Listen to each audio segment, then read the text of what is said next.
persisten. Ketika dulu waktu nulis, waktu ngeblog, hal yang paling membosankan, hal yang paling bikin kita nggak atau males nulis adalah ketika nggak ada yang baca. Itu merupakan apa ya?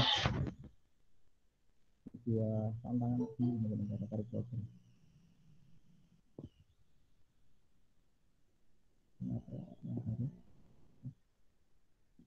Jadi teman-teman harus tanamkan sejak dini untuk meniatkan diri untuk capek ya. Harus siap-siap capek, karena capek itu ya itu yang harus dikorbankan untuk blog. Karena menulis itu pasti akan capek dan membosankan. Kegiatan paling membosankan adalah menulis dan juga mendesain. Itu pasti. Apa itu blog? Blog adalah implementasi dari diri kita sendiri sebenarnya, bukan tulisan-tulisan yang ngaco gitu. Kita menulis sesuai apa yang kita mau, kita menulis apa yang ingin kita tulis. Dan ketika kita ingin membuat bisnis, atau bisnis yang ada hubungannya dengan menulis, ya kita membuat bisnis yang sesuai dengan kita. Jadi platform yang kita buat, blog yang kita buat itu sebagai media untuk kita mempromosikan apa yang kita jual, yaitu dengan melalui tulisan. Nah, kayak ini. Artinya bukan hanya menulis, kunci aja. Butuh kegigihan. Udah aku bahas di slide sebelumnya kan. Karena menulis itu sesuatu yang sangat membosankan, kegiatan yang nggak enak lah. Bosen banget kalau nulis toh ya. Kita langsung ke pembahasan inti. Gimana sih mas cara membuat blog? Membuat blog itu sebenarnya mudah banget ya. Dulu aku membuat blog itu banyak artikel yang aku baca. Dulu soalnya belum ada buku-buku yang mengulas tentang bahas blog, mengulas tentang SEO, mengulas tentang Google Webmaster, nama, merek, lah nggak ada. Dan sekarang ingin aku jabarkan beberapa poin yang mungkin bisa teman-teman terapkan untuk membuat blog. Kayak nanti ada hubungannya sama nanti endingnya ketika kita udah merambah ke lebih advance, entah itu SEO, ad traffic, dengan cara membeli pengunjung dengan cara ngiklan. Nanti kita akan bahas di pertemuan-pertemuan selanjutnya. Oke, kita bahas. Yang pertama adalah menentukan market. Ini mungkin bagi anak-anak ekonomi masih tahu ya, menentukan market itu kayak gimana. Sebenarnya yang ingin kita tonjolkan di sini, menentukan market, khususnya ngeblog ya, kita menulis, kita membuat sebuah website. Yang pertama harus kita ketahui, jika kita ingin jualan ya, bukan blog pribadi. Kita di sini konsepnya membuat blog yang nanti akan menghasilkan sesuatu. Yang pertama ingin jualan apa? Misal teman-teman ingin jualan atau punya passion suatu hari nanti teman-teman ingin jualan buku misalnya. Jadi teman-teman nanti mengulas tentang buku ataupun mengulas tentang isi buku, ngeresum buku dan lain sebagainya. Nanti teman-teman akan menjualnya di sana di akhir-akhir, jangan langsung karena nggak mungkin dapat pembeli kalau trafiknya belum ada. Karena blog itu yang penting adalah traffic. Traffic datangnya dari mana? Dari konten, tentunya dari konten. Yang kedua adalah siapa targetnya. Setelah tahu jualan apa, setelah tahu jualan buku, atau ingin menulis artikel tentang buku, berarti targetnya siapa ini? Ya orang-orang yang suka membaca. Jadi teman-teman harus ngeriset ini benar-benar. Dan yang terakhir adalah ketahui demografi. Demografi ini adalah detailnya dari target market kita. Misal target market kita perempuan, umurnya berapa, lalu tempat tinggalnya di mana, kebanyakan di mana gitu. Apa yang mereka sukai, itu teman-teman riset untuk memudahkan ketika teman-teman ingin membuat tulisan. Soalnya nanti ketika kita membuat tulisan atau kita membuat copywriting, jualan, kita harus mengetahui 3 unsur ini. Harus memenuhi 3 unsur ini agar jualan kita tepat sasaran. Kan banyak cerita ketika orang jualan baskom misalnya. Aku jualan baskom di mana? Di pasar baju. Ya nggak laku. Nggak sesuai dengan tempatnya gitu loh. Jualan baskom ya di pasar yang banyaknya jualan baskom, meskipun banyak pesaingnya tapi orang-orang ke situ cari baskom gitu loh.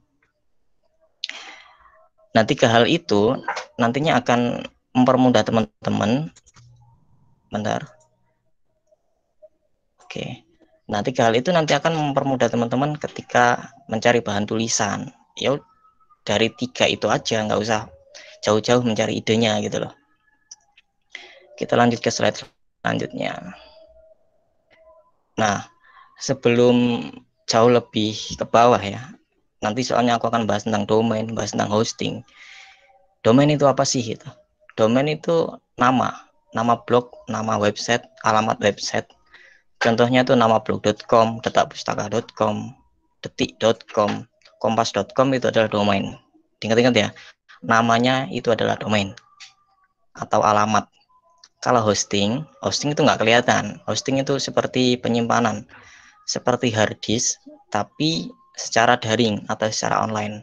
Biasanya hosting itu ada penyedianya, ada providernya. Jadi ibarat kata, hosting itu rumah kita, tempat kita membangun aset, tempat kita membangun atau menyimpan barang-barang. Sedangkan domain atau nama blog yang biasanya kita ketik di internet itu adalah alamatnya aja, kayak jalannya aja gitu loh. Jadi udah paham ya untuk perbedaan domain sama hosting. Soalnya nanti di bawah-bawahnya kita akan bahas itu. Ini agak advance tapi juga sebenarnya mudah, gampang dipahami.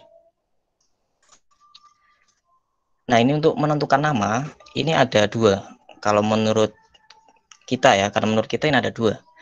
Yaitu jika kamu ingin personal branding sendiri, jualan yang nggak butuh neko-neko atau nggak butuh nama yang aneh-aneh, bisa memakai namamu sendiri. Ini diterapkan seperti yang aku buat feed Instagram, Mbak Ignil. Ignil itu jualan template blogspot, dan juga memberikan tips-tips seputar blogger.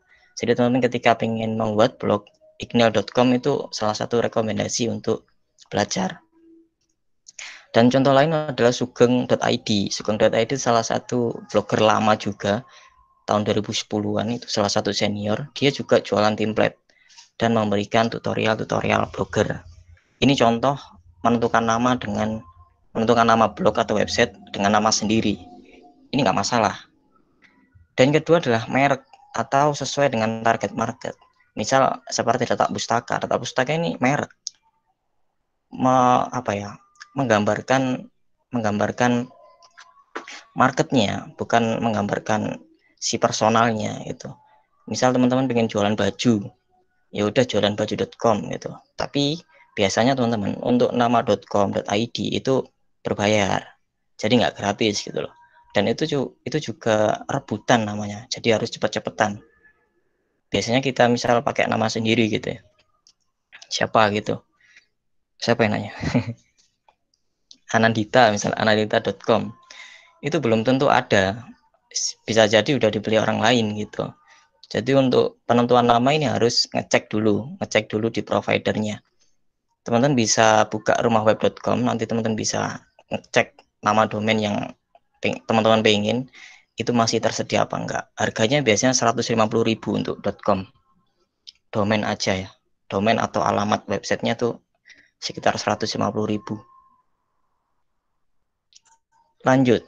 Nah, ini untuk menentukan jenis blog. Jadi jenis blog itu ada 3. Ini masalah harga ya. Jenis blog itu ada 3. Yang pertama 100% gratis. Ini teman-teman nggak usah bayar guys. Tinggal nulis, tinggal modifikasi aja. Yang kedua 50% gratis. Atau teman-teman masih membayarnya, atau ada harga yang harus dibayar, tapi sisanya gratis. Dan yang ketiga ini kelasnya udah profesional, bayar semuanya, apa-apa serba bayar, butuh ini bayar gitu. Oke, kita bahas yang 100% gratis. Untuk blog atau website yang 100% gratis ini kamu bisa kunjungi blogger.com teman-teman. Ini teman-teman nanti bisa membuat blog secara gratis, atau wordpress.com. Ini juga gratis. Jadi nanti ekstensi namanya, misal nama teman-teman Anandita tadi ya, anandita.blogspot.com, itu domain gratis atau alamat website yang gratis. Teman-teman nggak dipungut biaya apapun, bahkan gratis aja wis, selamanya gratis gitu. Dan yang kedua, jenis kedua ini 50% gratis. Jadi kamu pakai hosting, masih ingat hosting ya? Hosting adalah tempat kita menaruh barang atau rumah kita gitu lah, rumah kita untuk menaruh artikel. Nah, hostingnya itu memakai blogspot.com yang di ini, yang tadi, yang di 100% gratis tadi, di blogger.com. Hostingnya di situ, tapi namanya atau alamat webnya, ininya, nama blog.com ini kita bayar atau kita beli. Ya, harganya biasanya sekitar $10 atau 150.000. Nggak sampai malah. Kayaknya 125-an sekarang. Tapi dengan memakai ini, teman-teman bisa mengurangi biaya.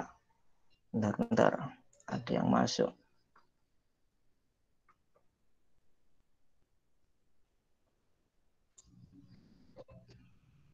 Tapi teman-teman dengan memakai ini, trik yang 50% gratis ini, teman-teman mengurangi biaya yang nggak dibutuhkan gitu lah.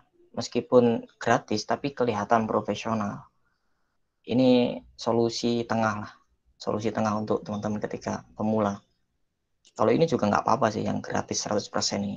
Tapi nggak terlalu rekomendasi karena namanya nggak banget gitu loh. Blogspot.com, wordpress.com, nggak banget.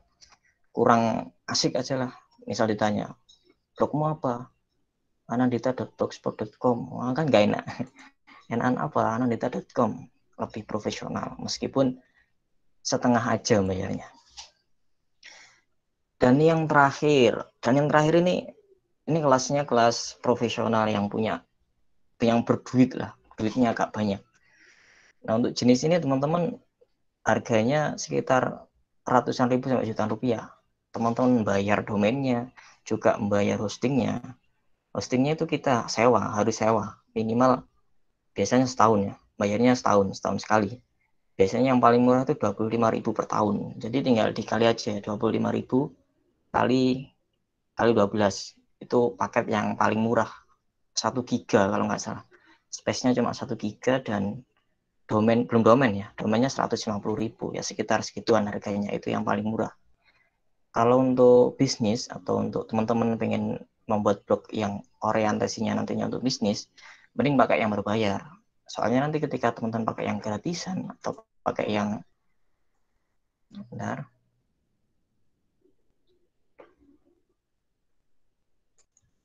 misal teman-teman pakai yang gratisan ini lalu pindah ke yang berbayar, nanti agak ribet. Dan aku pernah mengalami juga ketika migrasi dari yang gratisan ke berbayar, banyak artikel yang tata letaknya ngaco gitu loh, kayak murat marit, dan gambarnya kadang nggak ada, hilang.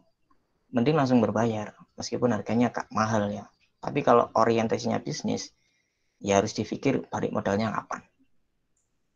Oke, langkah selanjutnya ketika kita udah menentukan target market, ketika kita udah menentukan nama dan udah memilih jenis blog yang seperti apa, pilih yang gratisan, pilih yang 50% gratis atau berbayar. Selanjutnya kita menulis. Ini langkah yang paling inti lah ya. Menulis, soalnya blog kan isinya tulisan ya, bukan gambar. Minimal 5 artikel lah. Buat apa? Buat mancing. Soalnya nanti kita nggak main, blog itu nggak main hanya isi artikel gitu ya. Tapi suatu blog dikatakan baik, itu bisa didetek atau dicari di Google. Ya pasti Google dong ya. Kalau Yahoo mungkin udah lama ya, udah kuno. Jadi suatu blog atau website yang baik itu mudah dicari di Google. Jadi untuk memudahkan hal itu, kita menulis minimal 5 artikel di 7 hari pertama lah ya. Atau sehari itu 5 artikel nggak masalah. Yang penting itu buat apa? Buat pancingan aja. Selanjutnya kita akan belajar Google Webmaster. Ini agak advance teman-teman nanti ya. Tapi teman-teman harus memiliki blog dulu atau harus membuat blognya seperti apa dulu. Setelah itu teman-teman menulis artikel, beberapa artikel 5 atau berapa, tapi minimal 5 saranku. Setelah itu kita daftarkan di Google Webmaster. Nanti teman-teman sebagai artikel teman nanti bisa ke indeks ataupun terbaca di Google apa enggak, kayak gitu.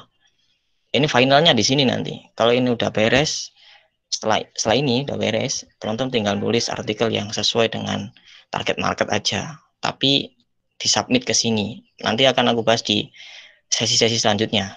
Cara-cara submit, cara apa gitu ya. Lebih detailnya kayak gimana. Gimana teman-teman, udah ada pandangan belum ya? Ingin membuat blog yang seperti apa? Kalau teman-teman udah punya blog, gampang gampang banget, tinggal dikembangin aja copywritingnya kayak gimana. Oke.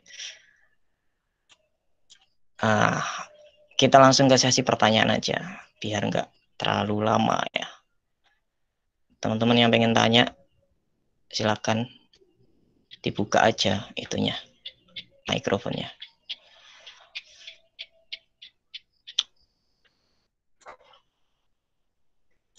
Ayo yang mau tanya. Oke, dari oke. Oke, tanya dulu aja nggak apa-apa. Dari Alvin Libra dulu ya. Kak, untuk menentukan riset target, apa yang saja yang harus diperhatikan? Oke. Jadi untuk riset target market, kita buka slide lagi. Bentar.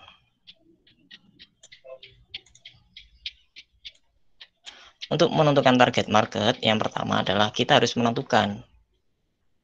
Misal orientasinya kita bisnis ya, atau jualan sesuatu. Maka kita harus tahu apa yang ingin kita jual. Kayak tadi misal buku, ya kita harus rinci. Buku, oke, buku 1 titik ditulis. Yang kedua, siapa targetnya? Dari buku ini kira-kira siapa yang baca? Buku apa? Dispesifik lagi, misal buku komedi. Siapa yang akan baca ya? Atau novel gitu, siapa yang akan baca ya? Misal orang cewek, kebanyakan baca yang cewek. Umurnya berapa nih? Gitu. Bentar, ada yang masuk. Oke. Umurnya berapa nih? Gitu. Kita catat lagi. Lokasinya mana? Kita catat lagi. Jadi 3 unsur ini udah bisa sebagai patokan ketika kita ingin membuat atau menentukan target pasar kita. Risetnya ya kayak gini aja, bisa riset melalui teman-teman sendiri, itu bisa menjadi sampel garis besarnya seperti itu, atau teman-teman bisa melakukan riset dengan cara menyebar link Google Drive, Google Form misal, teman-teman nulis kriteria apa yang ingin teman-teman capai di situ, tulis tinggal disebar aja. Oke. Lalu siapa lagi nih? Ada Yohanes Christian, ada hak ciptanya enggak, Kak? Tulisan itu ada hak ciptanya, bukan hak cipta di negara ya, tapi hak cipta ada yang namanya DMCA. Itu gunanya untuk memfilter, misal kita ada tulisan nih, misal kita nulis, tapi kita kopas dari kompas.com, nanti itu akan kedetek, itu akan memperjelek reputasi kita di mata mesin pencari Google.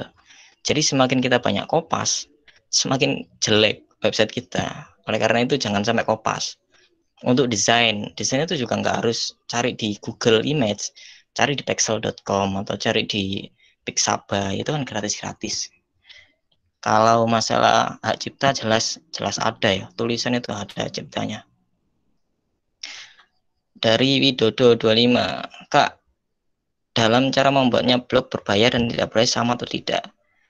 Sebenarnya agak sama teman-teman ya, cuma beda platform. Misal kita membuat blog yang gratisan, kita makainya di blogspot.com. Misal ini ya, aku contohkan ya, blogger.com ya. Ini ada beberapa blog yang pernah aku buatkan untuk teman-teman. Kayak gini. Bentar. Nah, kayak gini. Ini tinggal create your blog aja langsung. Kalau pengen yang gratisan ya, yang .blogspot.com yang tadi. Nah, di sini. Ini teman-teman tinggal pakai aja dan langsung ditautkan di Google gini, di akun Google. Soalnya blogger kan tertautnya di Google ya, akun Google. Langsung aja create gitu, langsung create. Nanti akan ada panduan-panduan selanjutnya. Kalau untuk yang berbayar itu kita pakai wordpress.org, bukan wordpress.com ya, wordpress.org. Jadi nanti kita harus beli dulu. Kalau itu harus beli dulu. Soalnya nginstalnya nanti, nginstal webnya nggak kayak gini teman-teman, nggak kayak gini, beda. Nanti ada kayak ribetnya lagi, lebih ribet. kalau itu. Mending pakai jasa atau apa gitu. Soalnya yang berbayar itu agak ribet kalau sendirian. Lalu ada Nindi Juvenia, Kak, apa tulisnya lebih diminati di blog, Kak? Apa tulisannya lebih diminati di blog? Ini tergantung ya, tergantung target market tadi. Misal teman-teman menargetkan siapa? Ini kembali lagi, menargetkan siapa? Kalau random atau gaduh-gaduh, istilahnya dalam dunia blog itu, tulisan gaduh-gaduh, ya memang enak nulis banyak gitu. Cuma nggak jelasin target marketnya siapa, jadi nanti kita bingung.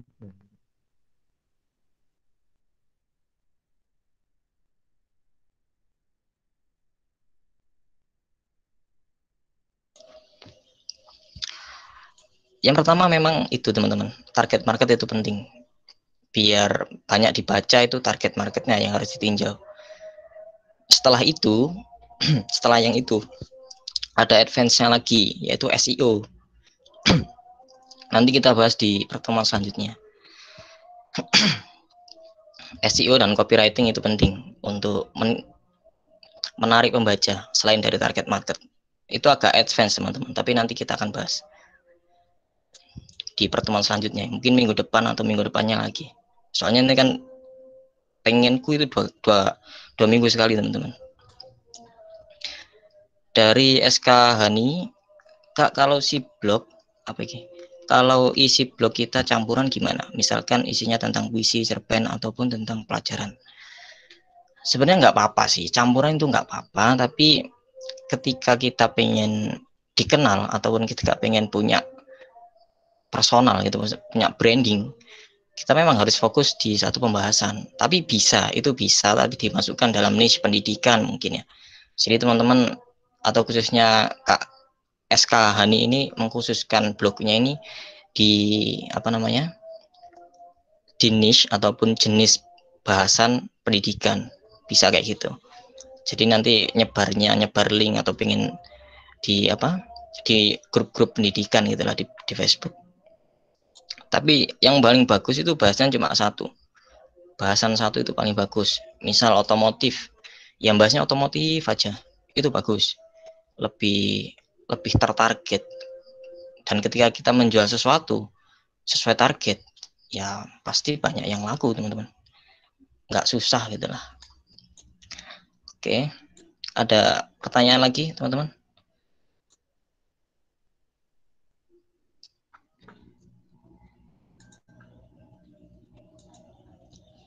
Kalau nggak ada nanti aku akhiri ya jam 19.40. Nanti kita ketemu 2 minggu lagi bahas ini. Jadi ini minggu nanti kita akan bahas tentang SEO dan copywriting. Itu lebih advance. Teman-teman nanti akan dikasih tahu konten yang seperti apa yang mudah banget muncul. SEO itu kayak gini teman-teman. Misal kayak gini. Cerpen personal literatur. Personal literatur. Ini kata kuncinya. Yang keluarin tak pustaka. Nah ini SEO-nya bagus berarti dengan kata kunci cerpen personal literatur. Nah ini udah memenuhi kriteria SEO kayak gitu. Itu contoh SEO. Kalau copywriting nanti itu buat jualan. Nah itu akan kita pelajari di pertemuan selanjutnya.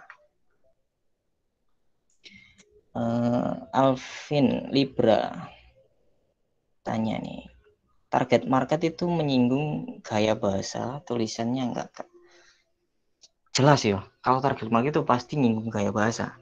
Kalau target market teman-teman itu korporat atau tingkat-tingkat korporasi, pasti pakai gaya bahasanya agak bagus, pakai kata sapaan Anda, pakai kata sapaan, nggak mungkin kata sapaan lo, nggak mungkin. Memang kalau menyinggung tentang target market, gaya bahasa itu pasti akan mempengaruhi. Tapi kalau bisa sejak awal membuat blog itu gaya bahasanya disamakan ya, maksudnya biar nanti kita punya karakter. Jadi orang-orang tahu, wah tulisannya gini, wah ini pasti blognya si ini nih gitu. Punya karakter. SK Hani, jadi fokus satu target aja ya Kak. Bisa, bisa. yang lebih baik gitu, fokus satu target aja. Semakin fokus semakin baik, semakin tajam semakin mudah untuk masuk. Jadi lebih baik kayak gitu. Jadi ketika menulis konten atau artikel di blog, kita harus menentukan karakter tulisannya di awal ya. Ya benar, karakter tulisannya itu harus dari awal, jangan dibangun di tengah-tengah. Nanti audiens kita atau pembaca kita bingung kok jadi gini ya tulisannya. Itu. Ada yang lain nggak? Ini menyangkut apa nih? Ada yang lain menyangkut apa nih? Menyangkut gaya bahasa. Kalau menyangkut gaya bahasa, saranku nih, mending pakai gaya bahasa yang biasa kita pakai. Misal tulisanku ya. Aku memakai gaya bahasa di blog atau di website Data Pustaka itu pakai kata-kata aku, kamu, kita, kayak gitu. Jadi aku nggak pernah pakai gaya bahasa gue, lo, saya, gitu. Jarang. Kalau saya itu khusus untuk copywriting. Kalau saya khusus untuk copywriting, kayak gitu. Jadi dipetakan nanti. Satu blog nggak apa-apa untuk beberapa target market, tapi harus dipetakan. Mungkin dibuat seperti kayak gini, seperti apa namanya? Misal di Data Pustaka ya, datapustaka.com. Ini aku petakan. Kayak di service. Service ini khusus untuk service profesional. Kemudian blog ini untuk target market yang secara umum. Jadi bahasanya kali banget enak dipahami. Kalau yang service itu untuk korporat atau korporasi. Mic-nya kurang jelas tuh, Kak. Oh iya, oh iya, sorry. Udah jelas, udah jelas. Gimana? Udah jelas? Sudah, Kak, sudah. Oke, dari mana tadi ya? Dari Alvin Libra ya. Oke. Karakter tulisan itu pasti mempengaruhi teman-teman ya. Jadi harus ditentukan sejak awal. Aneh banget kalau karakternya itu di tengah-tengah gitu. Yang baca nanti juga kok gini, kok jadi beda. Alvin Libra lagi ya. Ketika menulis konten, apakah poebi itu hal yang dapat dimaklumi? Nggak harus ya, karena artikel blog itu artikel bebas. Jadi kita nggak harus memenuhi kaidah-kaidah bahasa Indonesia, nggak perlu lah. Yang penting kita nulis sesuai dengan SEO, copywriting, itu udah baik. Nulis aja udah baik loh. Teman-teman nulis blog nggak konsisten itu udah biasa. Nanti pasti akan merasakan kalau udah memiliki blog. Nulis aja udah baik. Yang penting nulis. Yang penting nulis bisa dipahami, bisa dibaca. Itu udah lebih lah, udah baik. Kalau pengen apa mematuhi aturan kata-kata atau kaidah nggak apa-apa sih, nggak apa-apa. Mungkin itu khusus untuk copywriting jualan ya, itu memang perlu diperhatikan. Oke, ada lagi teman-teman?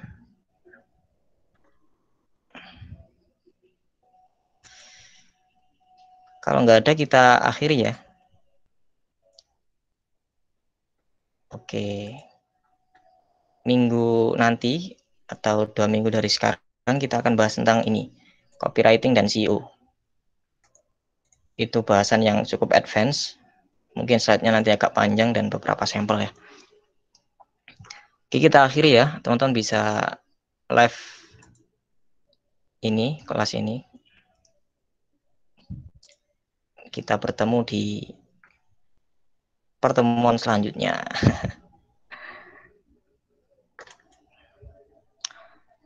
Oke.